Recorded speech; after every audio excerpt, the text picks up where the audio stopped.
What's up, YouTube? Today will be the last part of the conversation I had with James. This topic will be a very interesting one. The potential that FIFA Ultimate Team have to bring people into real soccer cards.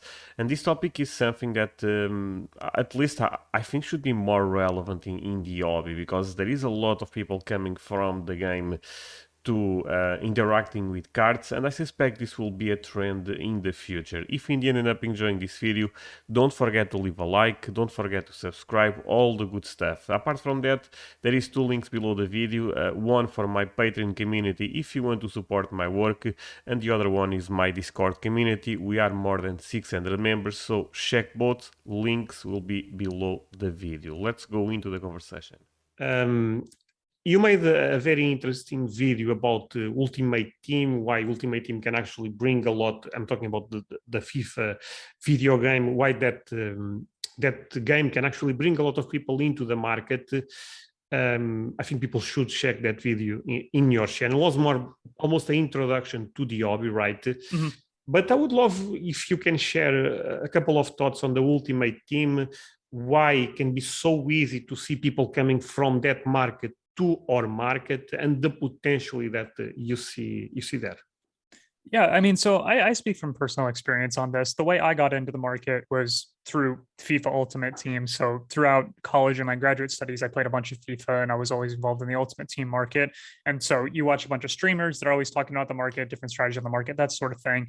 And it just so happened that one day I was recommended a video on my YouTube search history for investing in actual sports cards instead of investing in like FIFA cards and trying to build points for your team and stuff like that. And so it sort of just clicked in my mind that, oh, I could do the same thing I'm doing in the FIFA virtual market and do it physically with real money instead of FIFA coins and that sort of thing. And so I started looking at players on FIFA that I really like to use or players in FIFA that are super valuable, looked at what their cards were selling for. And this was 2019. So nobody was selling for like anything. So you had guys back then, it was Jadon Sancho and Marcus Rashford were two of the most popular players in FIFA. Like in Ultimate Team, everybody used those cards. They were super meta cards. And so you went over to the physical card market and nobody was paying anything for those cards. So just started buying up a few of those because I like the players and I know they're popular in FIFA. So it just translates right over. And I think as we go forward with the market, a lot more people have the same story as me, where you're deep into FIFA Ultimate Team and you love interacting with that market. And you don't realize that there's a physical market for soccer cards as well. But once you do, it makes all the sense in the world to pivot to that and sort of play that market. Now, there's not very many parallels in terms of how to play the FIFA market as opposed to how to play the physical soccer card market. But if you understand general how markets work, you can try and figure out and draw parallels that way. So I think since people are already so hardwired into using cards and markets from FIFA, it just makes so much sense to transfer over and do the physical side as well. And we've talked about this. It makes all the sense in the world for Panini or Topps to reach out to FIFA and do something to partner with the game and have the Pele Alifa Bolliget in the game as the Pele card, or have a flashback card of the Messi 71 bis for Messi. It just makes too much sense. And so I would hope something like that eventually comes through and we see more of the Ultimate Team content creators starting to delve into the soccer card market in the ultra modern sense. They're breaking product. They're talking about product, not in a market fundamentals sort of way, but in these are some cool cards that are in the physical market sort of way. And so all of that is very, very good. You have 5,000 to 10,000 viewers watching people open Topps Chrome cards. I mean, that's nothing but good for the market. And so as it plays out in the long run, the fact that FIFA's market is so large and so healthy and makes such a direct parallel to what we have going on in the physical card soccer market, I just think long-term that should play out. Oh, I mean, well said. I agree 100% with that. I also played FIFA quite a lot, even the Ultimate Team, because that's I would say a mode in the game, right? And yeah, you can spend a lot of money there if you really get addicted to that. And at the end of the season, when there is a new game, you basically lost everything. And with cards, we know that. At least if you are investing in a good way, most of them will, even if you lose money, they will retain something. Even if you are investing in ultra modern, I mean, it's not like that cards go to zero or tends to be almost impossible that to happen. So I was watching a FIFA streamer, Castro. I know you are Yep. also aware of him, and he was breaking. What's the name of the set? Obsidian, I believe it was Obsidian, and Top Scrum Human. Not sure if this is the correct name, but the guy have 10K viewers, sometimes 20K viewers. So we're talking about someone with a crazy big reach, and this makes me very even more again optimistic about the soccer card market, because what other sport can do stuff like this? I mean, there is no big streamers for the NBA game, for the American football, I believe NFL right game, but you have huge personalities on FIFA, and they are interacting with the soccer card market. Of course, again, it's almost the same logic with the World Cup stuff. Most likely the first effect that you'll feel will be in ultra modern rather than pre-modern and vintage, but there is always a huge trickle down effect as long as you stay in the market, of course. So it's crazy to think about how many things we have going for us. I know I actually got a comment yesterday that I'm too bullish on the soccer card market, and yeah, that's funny because originally you got called too bearish on the market. Yeah, but the person is right. I mean, yes, I am. I don't even try to say that's not the case. I was bearish on the market when the market was booming. That's why I keep saying, look, if you really understand value, you need to be bullish when everyone is actually leaving the market. That's the correct time. Look, if the World Cup effect will be strong, if there is another mania, maybe people will think that I'm bearish on the market, because they'll say, you know what, maybe it's a good time to take some profit. So is not, if you know what you are doing, and to be fair, I'm not even sure if I know what I'm doing, but I've been having good results lately, and there is a lot of luck involved with my entry point on the market. So I put that out there all the time. But I believe, I'm not sure if I'm that person, but I believe if you know what you are doing, most of the time you'll be very bullish when everyone is doubting the market, and the opposite will also happen. And when everyone thinks that soccer cards are the best thing in the world, you probably will be the one saying, no, they are not. So, yeah, the truth is always usually somewhere in the middle. Like when things get too bearish, the truth is probably somewhere that it doesn't need to be this bad. And when things go into mania on the bullish side, it's probably not that good. No, and the key when it comes to, at least especially in a super speculative asset where look, and you don't even need to go with things that have low rarity, even things with strong rarity. For example, a PSA 9 Zinedine Zidane at one point sold for 60K. 2 months, 3 months after that, 20K.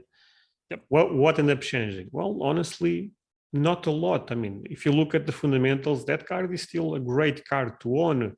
That's still one of probably top 5, top 10 player ever. The pop report did not even increase for the 9, if I'm correct. So what ended up changing? Well, nothing and everything, because perception is basically everything when it comes to a super speculative asset. And that was the change of the market. The perception that people at one point end up believing that, oh, you know what, the soccer card market is actually the market to target. Maybe right now they think is F1. So the sentiment on the market changes so fast. And of course, we are talking about a very specific card that is so rare, is not very liquid, is a card that is expensive. I mean, it's not like the 20K is a price that everyone can pay. So there is also that conversation.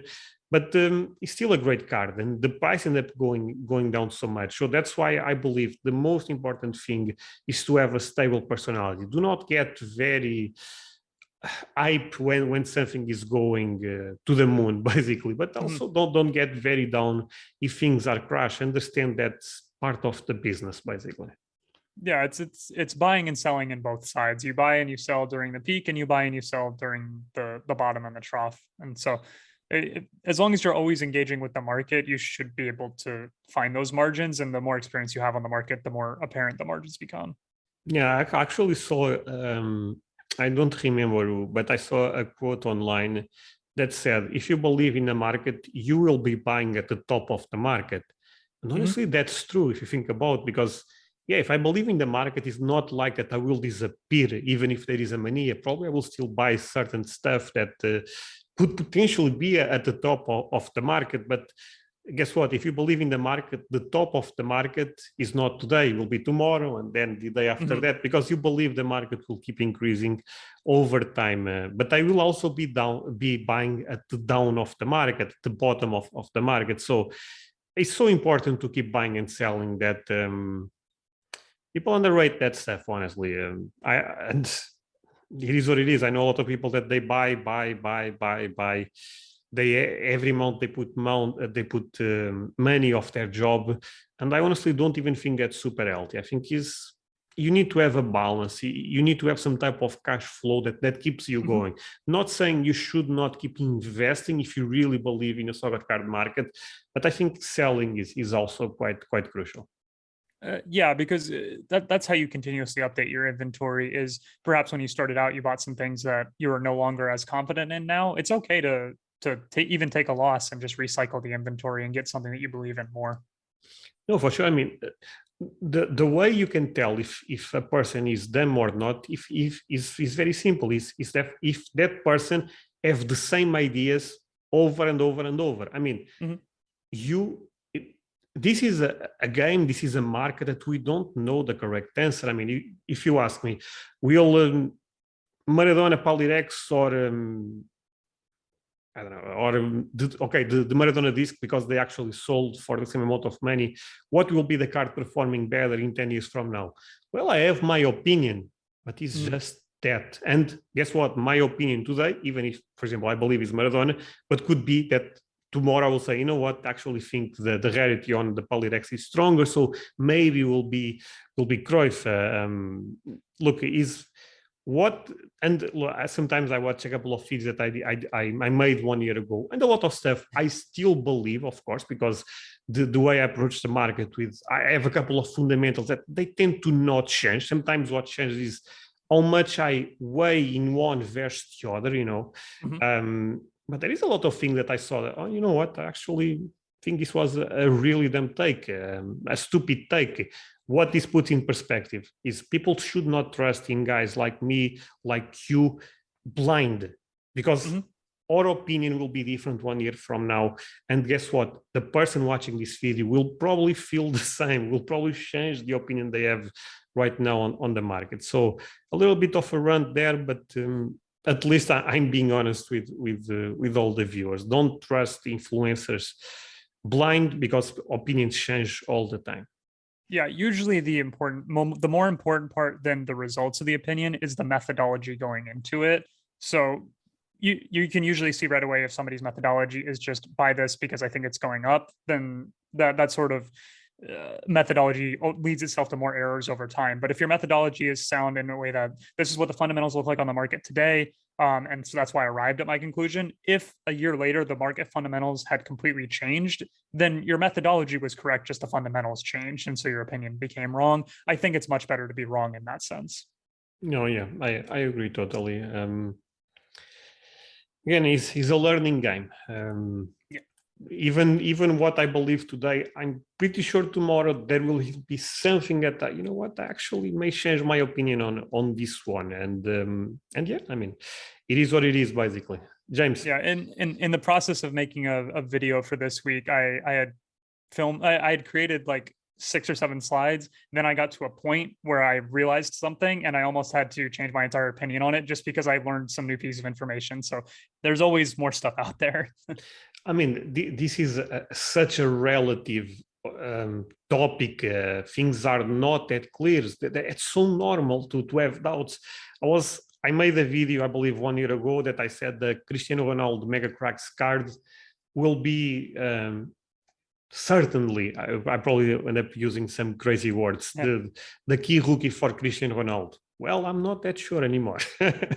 Why I'm not that sure anymore? Because with time, talking with other Portuguese collectors that actually target the Cristiano Ronaldo market quite a lot, they believe the sticker is much more rare than the card. You know what? Rarity, again, not the only thing, but the most important thing. So it's so normal to change perspective on this type of stuff that, again, on Discord, there is actually great talks about this, that is this rare? Is this condition a rarity? We don't know. The only way to know is if you are investing in the soccer card market, a collector, different story. But you can be both, to be fair. If you are investing in the soccer card market, what you should do is very easy. Track pop reports supply all the time, at least one time a week in my perspective, because sometimes you think something is rare, then there is a guy listing 10 on eBay, and okay, maybe I really need to think about this. And this is the best thing about ultramodern, to be fair, is you know the supply. know the supply to certain point. If you are investing in a car that is out of 10, well, guess what? The worst case scenario will be a guy that lists 9 copies, but that's it. Otherwise, it will be very strange. And to be fair, every time I see people talking about ultramodern, they bring that people like new product, they bring people love the new players, but they miss actually the best thing about ultramodern is they know the supply. That's the best quality on ultramodern. If I could pick one quality on ultramodern to put into vintage, into pre-modern, will be that is not the demand, because the demand, you have 2 variables, right? On pre-modern, supply and demand. We have no idea if demand will be stronger tomorrow or not. We have no idea if supply will increase tomorrow or not. On pre-modern, you have one variable solved. You know what? This is out of 99. Okay. You need to care about demand, and that's also a huge problem for them. Yeah, our job would be a lot easier if the 71 biz was numbered out of 5,000 and each of the Catalan cards were numbered out of 2,000 or something like that. No, or at least if we had an idea about productions, even if not exact numbers, but okay, it was around, let's say, 10K copies for every card. But even that will be a problem, because even if, let's say, the Massive 1Bs was 10K copies, how much will appear on the market? Since we are talking about Spain, even that will be a problem for us. That's why ultramodern is great on that front. But to be fair, that's the only thing ultramodern have in my perspective. I know this is a hot take, but I will always give a preference to natural scarcity, organic scarcity versus manufacturers. So yeah, James, thank you so much. If you have any final words, this is the time. I thought this was a great conversation, different topics. I'm still not sure if I will release this in one video or if I will make a couple of clips, but if you have final words, this is the time. Like I said, people should check out your YouTube channel. You are doing a lot of great content. I think you are probably the channel growing the most in the soccer card market right now. And I think it's well deserved. So. Yeah, no, I appreciate it. If anybody hasn't checked out my content yet, feel free to check it out, James Cards FC. I'm also on Instagram. Like I said before, really focused now on trying to help new people enter the market any way I can. So if you're new and have any questions, feel free to leave a comment on one of my videos, DM me on Instagram. Just trying to collect the most resources I can and put together a succinct way for new people to enter the market. And so I think going forward, that's probably the most important thing for our market in general. Yeah, for sure. Great stuff, James. Thank you so much for the time you end up spending with me. Like I said, I don't know how this will be released, but either way, thank you so much for taking the time, and see you guys soon.